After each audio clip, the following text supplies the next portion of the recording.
एक समय की बात है, भारत के हरे भरे जंगलों में पक्षियों के राजा पक्षीराज के नाम से जाने जाने वाला एक गौरवशाली और राजसी पक्षी रहता था।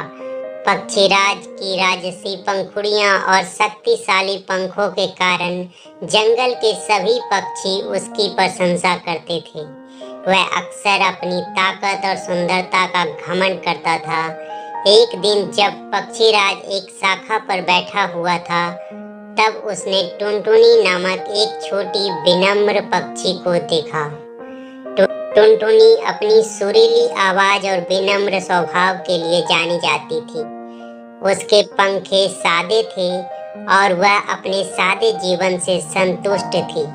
अहंकार से भरे पक्षीराज ने टुनटुनी को पुकारा, ओ छोटे टुनटुनी, क्या तुमने मेरे राजसी पंखुड़ी और शक्तिशाली पंख को देखा है?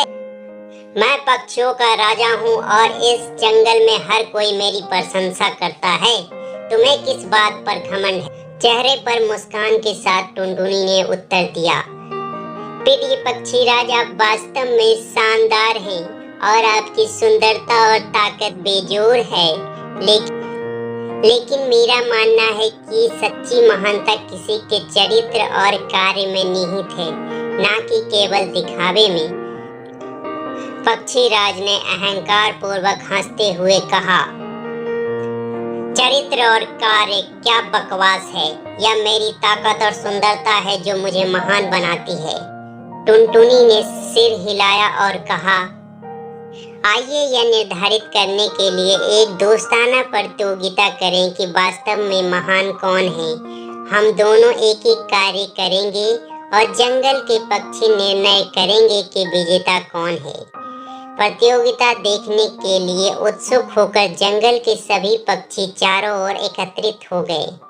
पक्षीराज पहले गए और अपने पंखों के शक्तिशाली फड़फड़ाहट के साथ उन्होंने हवा का एक झोंका पैदा किया जिसने कई पेड़ों को गिरा दिया।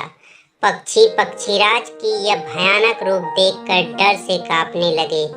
फिर टुनटुनी की बारी थी। उसने एक मधुर गीत गाया जिससे सुनने वाले सभी पक्षी के दिलों को खुशी से भर दिया। पक्षी को शांति और एकता की गहरी भावना महसूस हुई। जब फैसला का समय आया तो जंगल के पक्षियों ने टुनटुनी को विजेता घोषित कर दिया। उन्होंने बताया कि जहां पक्षीराज ने महान शक्ति का प्रदर्शन किया था, वहीं टुनटुनी ने अपने सुंदर गीत से उनके दिलों को छू लिया था, जिससे पूरे जंगल में प्यार और खुशी फैल गई थी। फैसले से भाव विभोर होकर पक्षीराज को अपनी गलती का एहसास हुआ।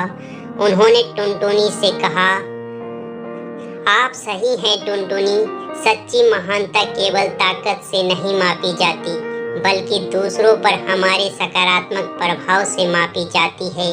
मुझे आपसे बहुत कुछ सीखना है।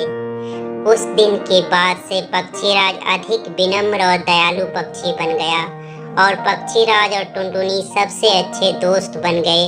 उन दोनों ने सीखा कि सुंदरता या ताकत नहीं है जो किसी को महान बनाती है, बल्कि किसी के दिल में अच्छाई और दया की भावना उसे महान बनाती है।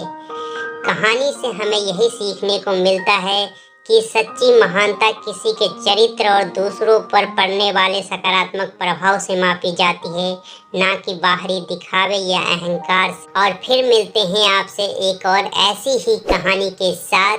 तब तक के लिए हंसते रहिए, मुस्कुराते रहिए। फिर मिलेंगे अगली वीडियो में दोस्तों।